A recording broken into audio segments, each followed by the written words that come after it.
Mike Johnson has been endorsed by President Trump to be Speaker of the House. Now, I would love your thoughts, freedom@charliekirk.com. Do you think Mike Johnson should continue in his pursuit to try to become Speaker of the House? Would love your thoughts. Look, here's the bigger issue.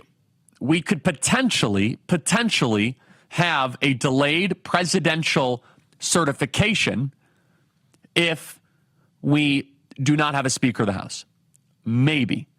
Now, this would rock the boat. Now, the Constitution does not explicitly say that we need a speaker to be able to do that, but you're definitely putting it into risk. There's a little bit of a risk, let's just put it that way. A fair amount of a risk, actually, by introducing this entire element without having a Speaker of the House. Okay, do we have Jeremy now? Jeremy, you paused. Jeremy, can you hear me? Back. I'm actually on another network, so hopefully this will work better. I don't know what good. The problem was. No problem. All right, Jeremy, Speaker Johnson has received President Trump's endorsement. How should we think about this?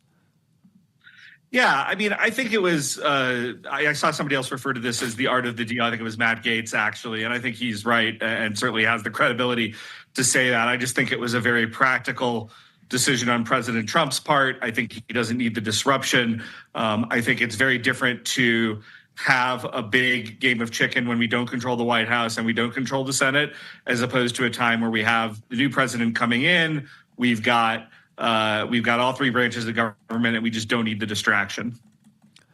So, do you think that if we get a new speaker, there could be any potential delay in the certification of the presidential election results?